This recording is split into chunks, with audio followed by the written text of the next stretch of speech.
Today we're here to meet Kathryn Jones. She's a relatively new resident here at Epworth. She's an energetic and enthusiastic woman into lots of things around here. She has had many accomplishments and adventures in her life, and she's here today because I want her to share those with you. So let's begin at the very beginning, Kathryn. Tell me where you were born and where you started your life. I was born in Stillwater, Oklahoma, and that was the home base for the Wilson clan. That was my maiden name. And stayed around that area for a while because my dad was coming back from World War II, and he wanted to go back and get his college degree because he taught before the war, and that was at a time when you didn't have to have a college degree to teach. So I just followed him around, and all my brothers and later my sister and another brother, we moved quite a bit. But while you were in Stillwater, tell us about this connection with your grandfather. Oh, yes.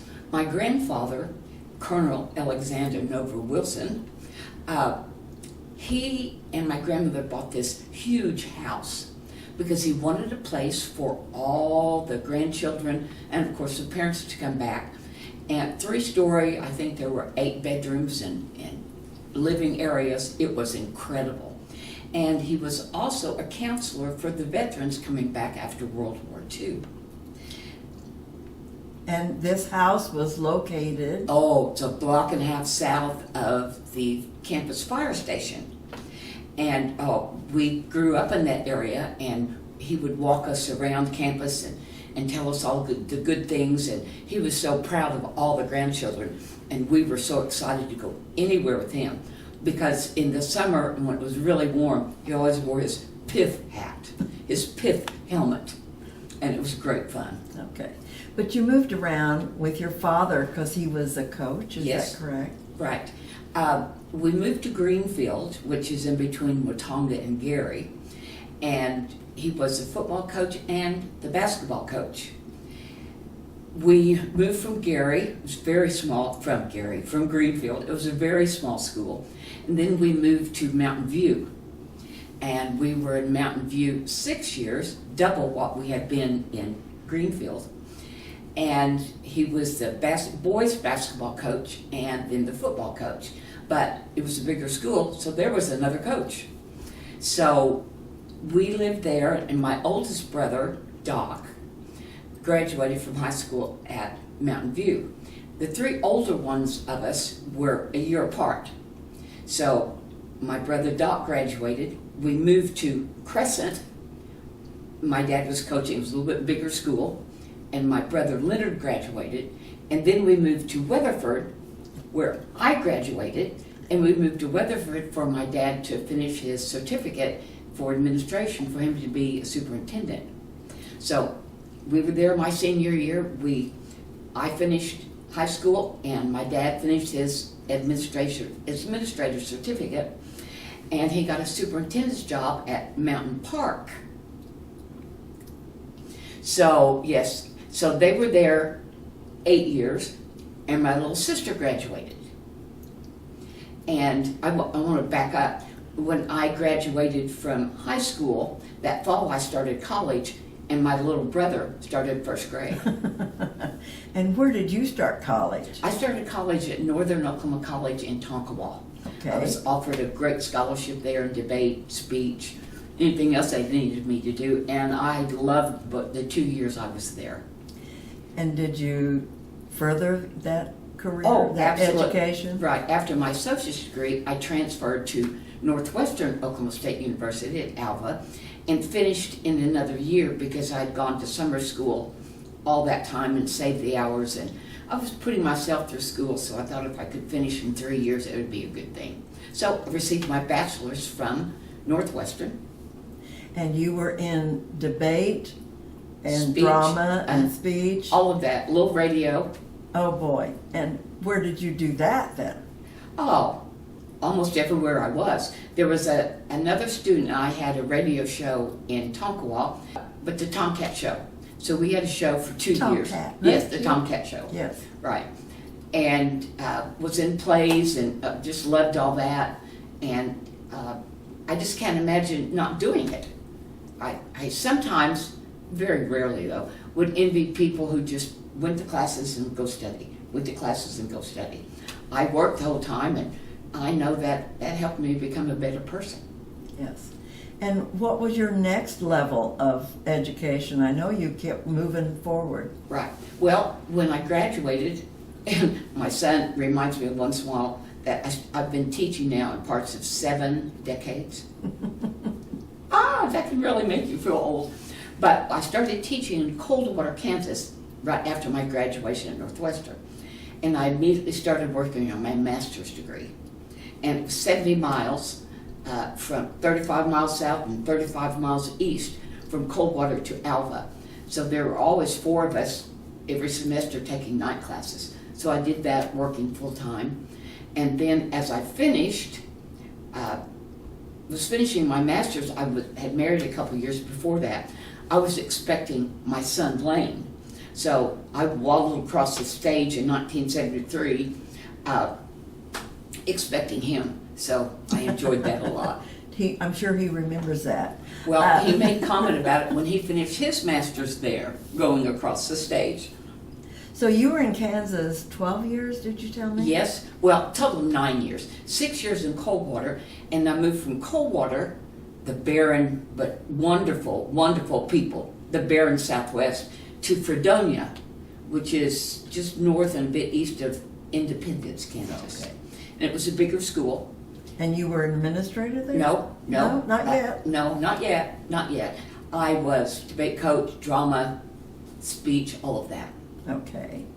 And so where did you go from there? Well, Elaine and I went to Stillwater to stay with my grandparents in this great big house that summer because I wanted to start working my doctorate.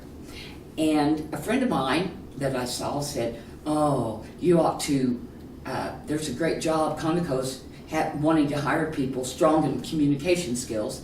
I went, "Oh." And so I went to interview and I did the testing and passed that.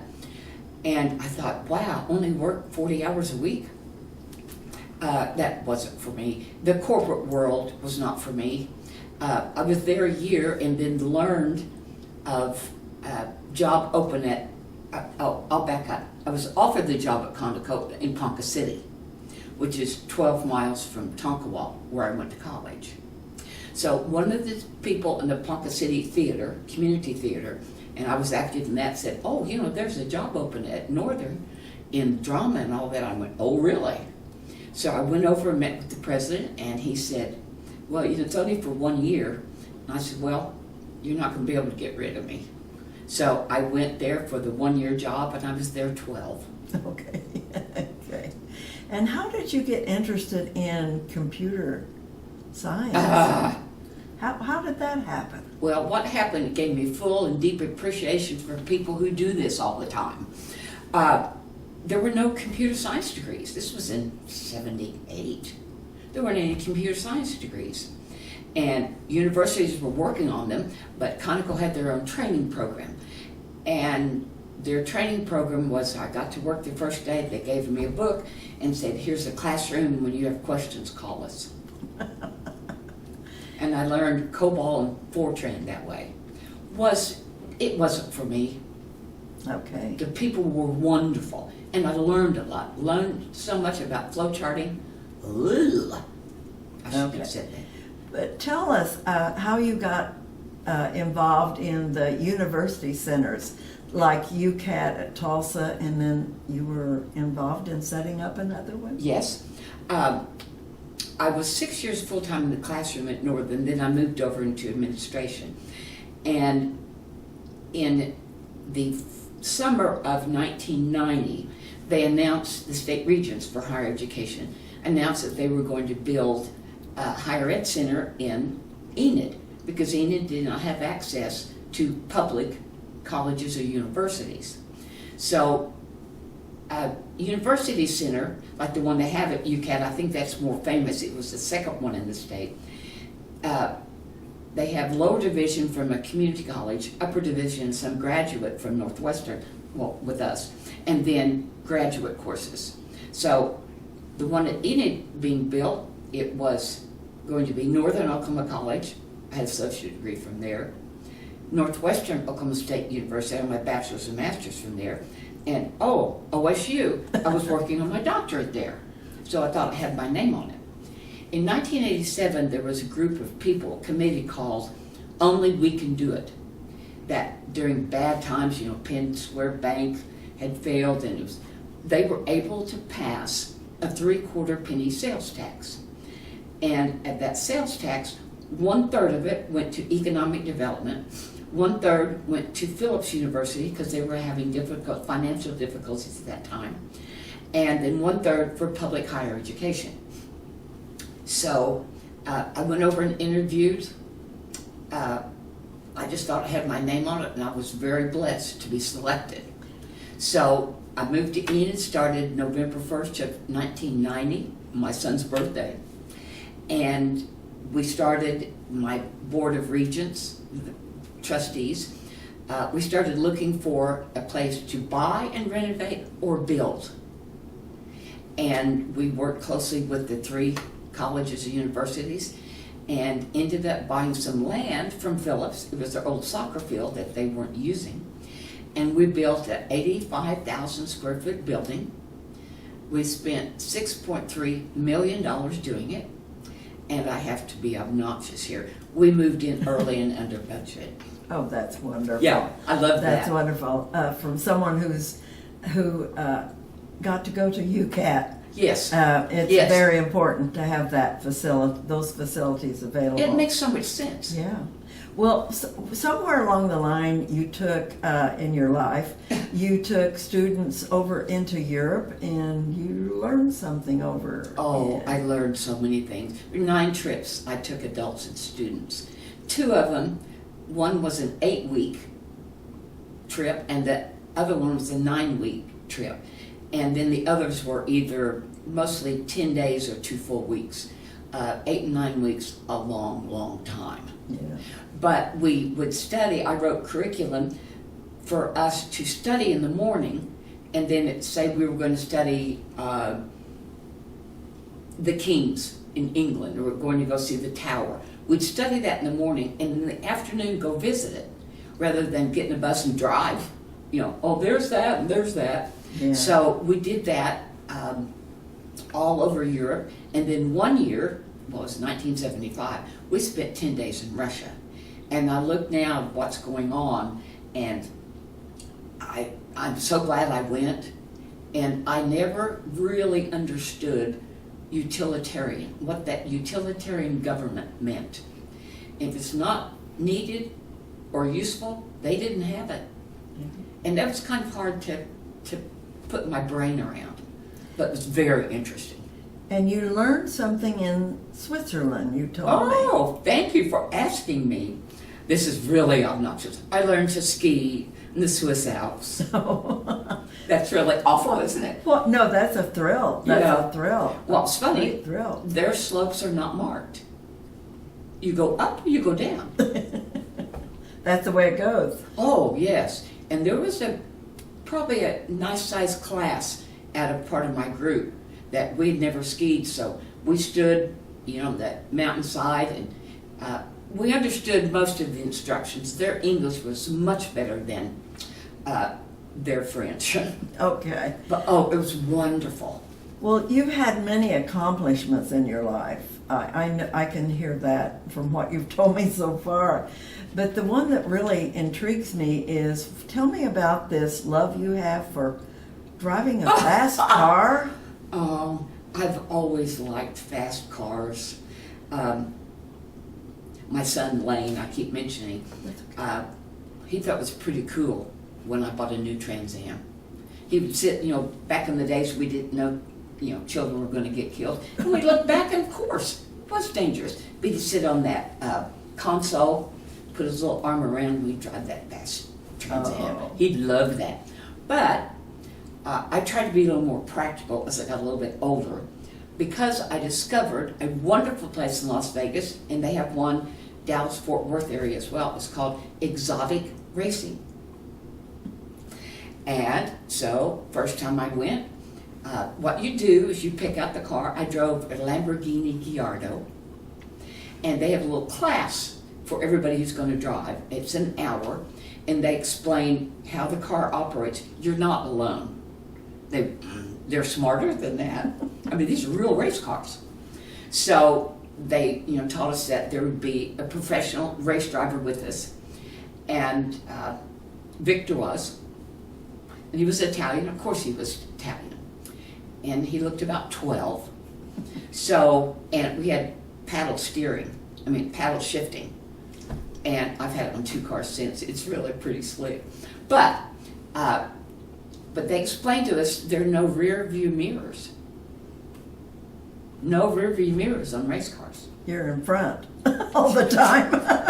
How could you turn your head anyway? But, so he would say, they told us in class, if somebody comes up behind you and they're going to pass you, you're supposed to pull over to the right. So I'm thinking, I'm not going to let them pass me. And so Victor, where he said, pull to the right, Miss Kathryn, pull to the right. So I started pulling to the right. He said, no, the other right, the other right. So we were to go actually to the left, Okay. and let them pass because they go faster, in the inside. And did you tell me that you drive with a professional with you? Yes. But do you get to do the driving? Oh, yes. Okay. Yeah, I had complete control. Got up to 187 miles an hour.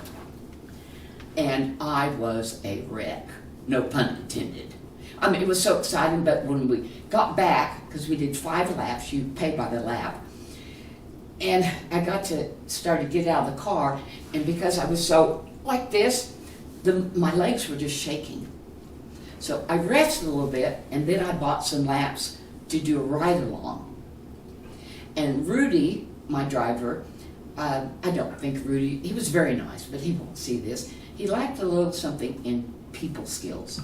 Because he was just sitting there in the car, and I got in and strapped in. He said, what would you like for me to do? How do you want this ride to go? And I said, Rudy, drive it like I'm not in here. And he looked at me, he said, okay, and turned back around. Oh my Lord, I became a born-again Christian on that drive. I'm telling you, I have a deep appreciation for those race car drivers.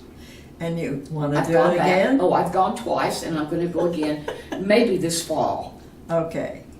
Well, you've accomplished many things. Do you still have anything on that wish list besides driving the car again? Oh, that's on the list. I want to go zip lining. Okay. I think that would be really fun. And I want to take my two grandchildren's, I hope we can cut that, 2 grandchildren on a trip. Okay. I have the most magnificent grandson, Blake. He'll be a senior, and nicest guy in the world. And, handsome, of course, and very smart. Of course. Very tall. And then I have a granddaughter, Kathryn Jones. And what's kind of unique about her, not just because she's my granddaughter, but my daughter-in-law's mother's name is Mary Kathryn. So, and both Kathryns spelled the same. That's great. So it's Marley Kathryn Jones, and Marley Marlee, because my son's middle name is Lee. That's right. And how old is she? She's going to be 12 next week. Okay, so you're going to take them on a trip. Yes, I don't think their parents would let me take them driving. I don't know. Could be. Yeah. Could be. Well, you've had really a lot of exciting things happen in your life. Life is good. Kathryn, well, what made you decide to move to Epworth Villa? Well, actually, I had a little incident. I had an illness in November, and I needed some respite care. And my doctor had suggested coming here. I had never heard of Epworth Villa. So we came here. I was in respite care. And in meeting the people around, just walking around, I was so impressed. And particularly Amanda, who was the one who works here, who set up, my apartment. She was so wonderful, and everybody I met. And then when I started thinking, this might be a good place when I think about retiring.